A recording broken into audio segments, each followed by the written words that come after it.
Hi! Price action Telugu ఛానల్‌లోకి మిత్రులందరికీ స్వాగతం. సో, జనరల్‌గా ఏంటంటే ఫ్రెండ్స్ మనం 3 టైప్ ఆఫ్ ట్రేడ్స్ మీద ఫోకస్ చేస్తాం. ఒకటొచ్చేసరికి బ్రేక్‌ఔట్ ట్రేడు. బ్రేక్‌ఔట్ అంటే మనం జనరల్‌గా కన్సాలిడేషన్ బ్రేక్‌ఔట్స్ అంటాం కదా! రేంజ్ బ్రేక్‌ఔట్ గాని, లేతే కన్సాలిడేషన్ బ్రేక్‌ఔట్ అటువంటి వాటి మీద మనం ఫోకస్ చేస్తాం.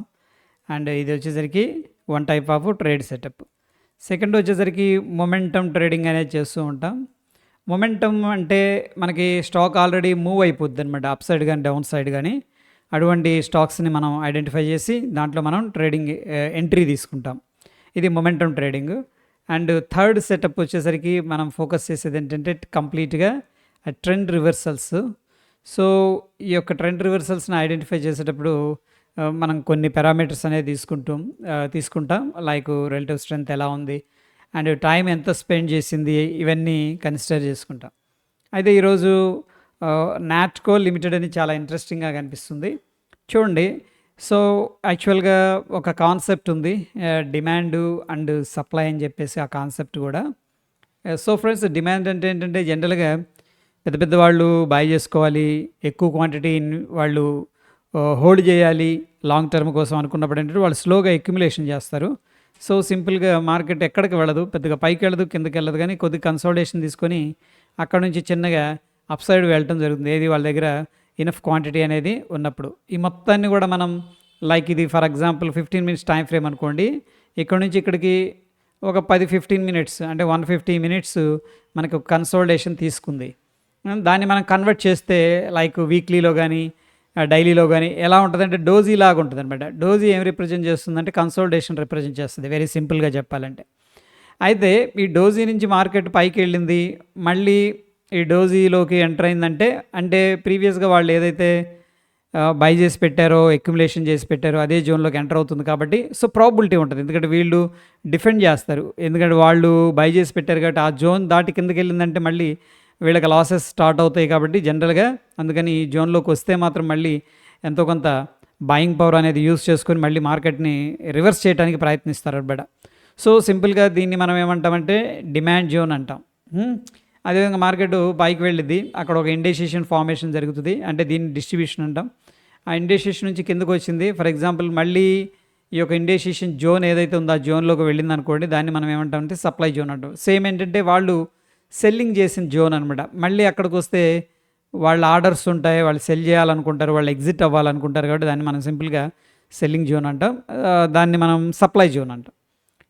ఇది ఒక చిన్న కాన్సెప్ట్, దీన్ని మనం కంప్లీట్గా రిలై అవ్వాల్సిన అవసరం లేదు, బట్ ఏంటంటే ఇవి కూడా గుడ్ రిజల్ట్స్ ఇస్తాయి మనం కొద్దిగా అండర్స్టాండ్ చేసుకుంటే. సో, ఇక్కడ మనకి డిమాండ్ జోన్ అనేది కనిపిస్తుంది, చూడండి, అబ్జర్వ్ చేయండి. దాని తర్వాత చాలా డిమాండ్ జోన్స్ ఉన్నాయి. ఎందుకు డిమాండ్ జోన్ అన్నాం దీన్ని? ఈ క్యాండిల్ని మనం అబ్జర్వ్ చేస్తే ఏం జరిగింది, మార్కెట్ డ్రాప్ అయింది కిందకి కదా, ఫాస్ట్గా వచ్చేసింది. ఇక్కడ ఇండెసిషన్ ఫార్మేషన్ జరిగి మార్కెట్ అక్కడ నుంచి రివర్స్ అయింది. ఏది మనం చూస్తున్న 1 వీక్ కంప్లీట్గా ఇండెసిషన్ జరిగిందంటే డెఫినెట్గా అక్కడ కొంత అక్యుములేషన్ జరిగి ఉంటుంది కదా, అందుకని దీన్ని మనం డిమాండ్ జోన్ అంటాం. అక్కడ నుంచి మార్కెట్ పైకి వెళ్ళింది కాబట్టి ఇన్ కేస్ ఒకవేళ మార్కెట్ అదే జోన్లోకి వస్తే కూడా కొద్దిగా వాళ్ళు మళ్ళీ బాయింగ్ పవర్ అనేది యూస్ చేసి బాయింగ్ ప్రెషర్ అనేది క్రియేట్ చేస్తారు. అక్కడ నుంచి కూడా మార్కెట్ అట్లీస్ట్ ట్రెండ్ రివర్స్ అవ్వకపోయినా బౌన్స్ అయితే జరిగే స్కోప్ ఉందన్నమాట, మనం అబ్జర్వ్ చేసాం. అయితే ఇక్కడ ఇంకొక లెవెల్ కూడా కనిపిస్తుంది, చూడండి. ఈ లెవెల్ కూడా మనకి kind of demand zone, and ఇక్కడ బ్యూటిఫుల్గా ఎనదర్ లెవెల్ అనేది కనిపిస్తుంది. ఈ 3 లెవెల్స్లో ఇదొక డిమాండ్ జోను. ఇక్కడ కన్సాలిడేషన్ జరిగింది, మళ్ళీ రిట్రేస్ అయిందనమాట, కిందకు వచ్చింది, కన్సాలిడేషన్ తీసుకుని మళ్ళీ పైకి వెళ్ళింది, మళ్ళీ ఇక్కడ కన్సాలిడేషన్ తీసుకుంది, మళ్ళీ పైకి వెళ్ళింది. బట్ అగైన్ ఇక్కడ కన్సాలిడేషన్లో మాత్రం కొద్దిగా రియాక్షన్ కనిపించింది. రియాక్షన్ కొద్దిగా కాదు, స్ట్రాంగ్గానే ఉంది. వాళ్ళు అగ్రెసివ్గా మళ్ళీ అక్కడ నుంచి కూడా బాయింగ్ చేశారు. సో, ఇక్కడ కన్సాలిడేషన్ ఉంది కాబట్టి ఇది మనం డిమాండ్ జోన్గా కన్సిడర్ చేసుకోవచ్చు. ఇక్కడ కూడా కన్సాలిడేషన్ చాలాసేపు మార్కెట్ అని స్పెండ్ చేసింది, చాలా రోజులు, వీక్స్ అనమాట.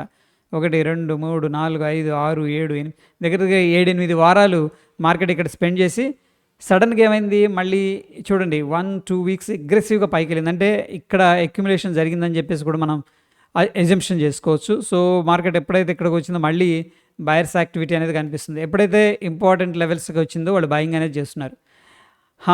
అయితే ఇంకా అక్కడ నుంచి పైకి వెళ్ళలేకపోయింది. సో, మార్కెట్ ఈ యొక్క పర్టికులర్ స్టాక్ నాట్కో అనేది చాలా వీక్గానే ఉంది. బట్ స్టిల్ ఈ యొక్క కాన్సెప్ట్లో మనం అబ్జర్వ్ చేస్తే ఇక్కడ రీసెంట్గా ఇవన్నీ డిలీట్ చేస్తున్నాను నేను, అబ్జర్వ్ చేయండి. రీసెంట్‌గా మనం అబ్జర్వ్ చేస్తే ఈ ప్రీవియస్‌గా ఏదైతే ఉందో ఈ లో అనుకుందాం రూ. 17.35 ఈ లెవెల్ దగ్గర మంచి సపోర్ట్ ఉంది, డిమాండ్ ఉంది. ఒకసారి అటెంప్ట్ చేశాడు, ఫెయిల్ కిందకి రావడానికి అవ్వలేదు.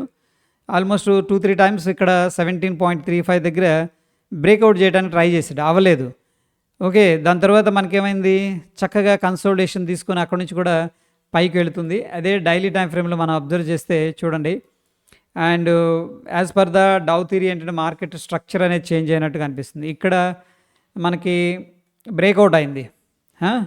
బ్రేక్అవుట్ అయిన తర్వాత రీసెంట్ స్వింగ్ కింద రాలేదన్నమాట. అంటే ఇది సక్సెస్ఫుల్, ఇక్కడ బ్రేక్అవుట్ చేశారు. మళ్ళీ రీసెంట్ స్వింగ్ ఏదైతే ఉందో ఆ కిందకి రాలేదు, హోల్డ్ చేశారు. అంటే ట్రై చేశారు కానీ కిందకి రావడానికి, బట్ డిఫెండ్ చేశారన్నమాట ఈ లెవెల్ని. అండ్ సో ఎనీహౌ ఇక్కడ కూడా కొద్దిగా ప్రాఫిట్ బుకింగ్ అయితే జరిగింది.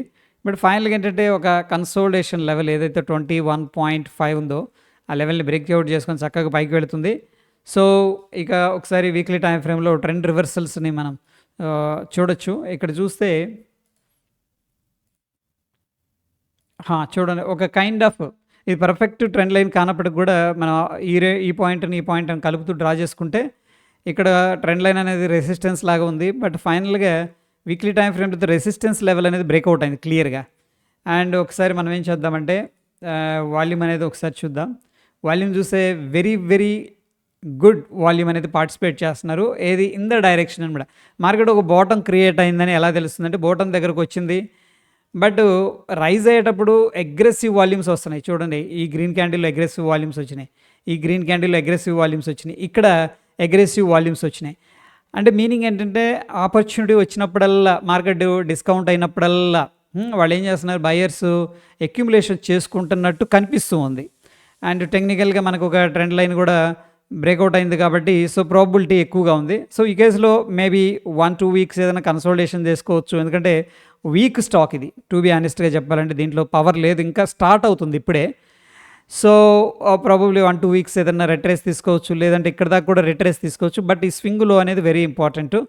సో ప్రాబబిలిటీ ఉంది ఇది నాకైతే ఫాస్ట్గా వెళుతుంది అని చెప్పేసి, ఇది అప్ సైడ్. అండ్ అట్లీస్ట్ మనకి ఇమీడియట్గా ఉన్న రెసిస్టెన్స్ లెవెల్ ఏదైతే ఉందో 31 లెవెల్ అయితే బొంబాట్ చేయొచ్చు అని చెప్పేసి అనిపిస్తుంది.